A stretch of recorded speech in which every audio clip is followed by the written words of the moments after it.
Alright,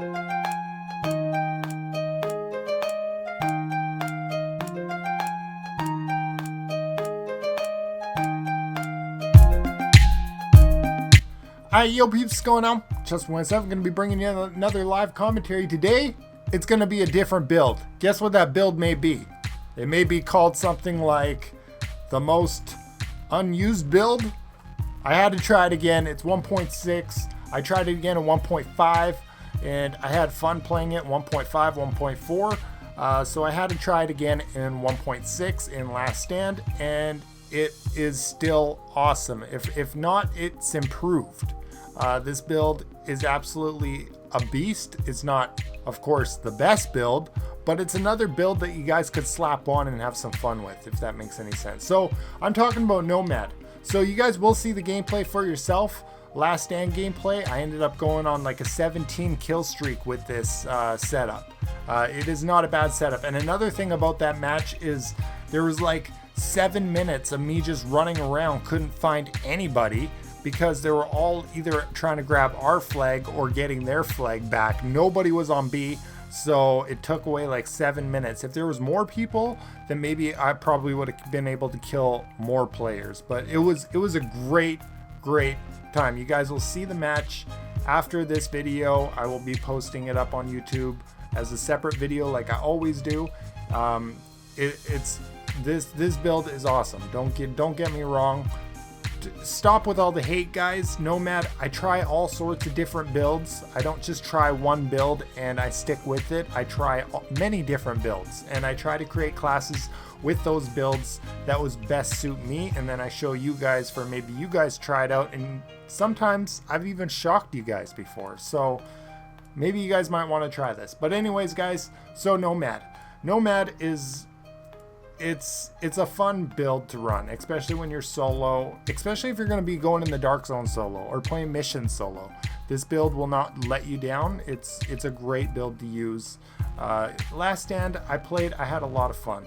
But anyways, I chose the MP7. Reason for that is I wanted something with the massive fire rate that could put out as much DPS as possible in a short amount of time, because this build is not good for running slow firing weapons such as like a LMG or even assault rifle. I tried this with the Warlord, and don't ask me why I tried it. I just tried it and I totally got my ass kicked, and I was like, maybe this build sucks like real bad. So I ended up switching my gloves to SMG damage, and I slapped on an MP7, and it put in work. Maybe just because the MP7 is ridiculous, I have no idea, but it was definitely a fun build to run. So anyways, guys, 322k DPS, and then I'm running the MDR, and I'm missing one thing for it. What am I missing? I'm missing like a stock or something like that for it, but I'll fix that later. Who cares? 400 DPS, you know that's a lie with that gun. And then of course my Barrett's chest piece, which I don't need to explain anymore. Let's check out. So I ended up going with a pulse, and I ended up choosing booster shot like I usually do, and then also immune station. And the immune station heals actually work really well with this setup, so you know, it gives you quite a bit of heal back. So I definitely would recommend that with the Nomad build, because it is pretty much a health build, if you want to put it that way. But let's get back into my build here. So my mask here is a 982 armor, and yes, it is firearms, and it has an extra 266 firearms and a 3000 health.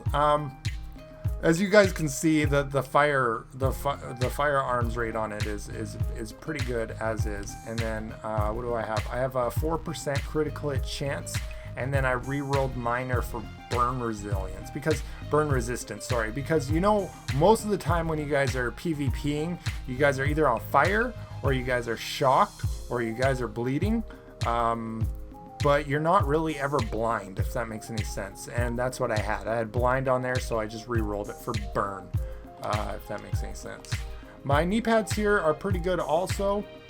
I'm rocking a 1250 stamina, and then I have a firearms on there, as well as firearms mod and 3k health again.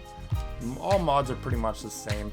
And then on here I also have, you know, the support station range. I ended up putting like 7% more.